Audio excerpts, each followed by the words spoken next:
Zala gelmenin en gov tarafı zalda hiç kim yok. Boş. Şu yerde var ya, günün içinde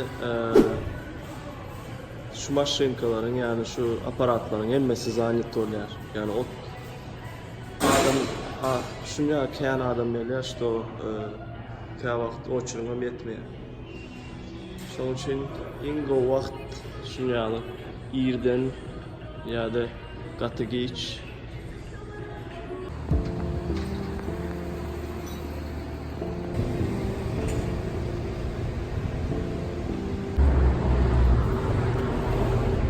Hemen salam. Bugün Dağdar'dan çıktım. Zaten 8 ay oldu neme spor zala gitmediğime. Biraz işler köptü. Karoç günde 14-16 saat işleyedim.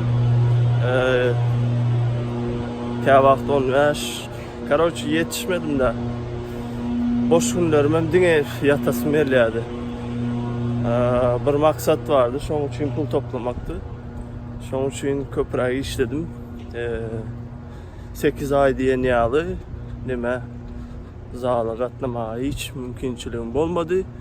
Hatta ayda töle geçip durdu kartamdan. Sonra no barmadım yine. Şu ayda karoç. 8 aydan son birinci gezek.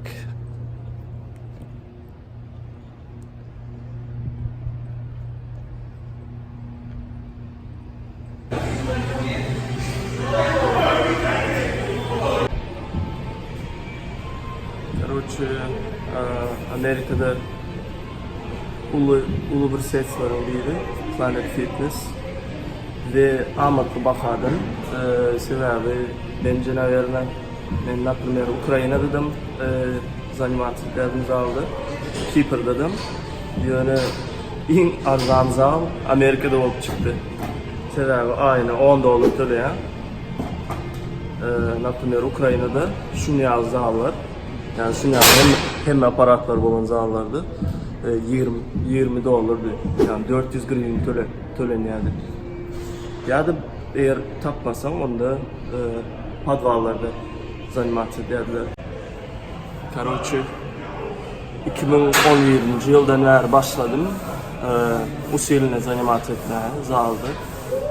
2016 açınlı şu Amerika'ya gelene çenli normal заниматься ettim. Spor. Katı kendi yedim yani ben katı kilosuzdım. Fordum yani şu için kilo almak için kendi yedim yani jıludığıma yani aşkazana ulu bir ağıram. Yani o sağlıklı değil. Ön bir yıl paniyatımız başka da ön kilo alıp ulu olmak, zat etmek. Indi vaktin geçmeyi düşünüyor. Zalda dine sağlığım için her adamın öz boyuna layık kilosu olmalı.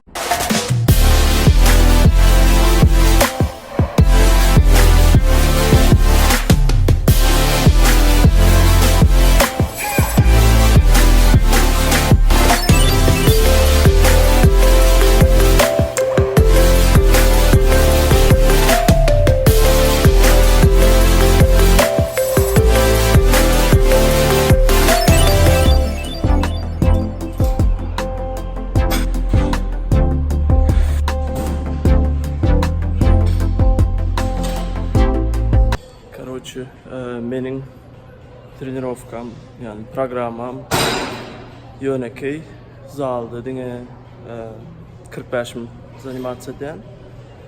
Sebebi ondan köp etme hükman değil. Eğer de какой-то olimpiyski şampiyon zat olacak olsam yani 2 saatlap etmek hükman değil yani. Уже eğer 2 saate geçsin mышçaların tıkanların bozulup başlıyor.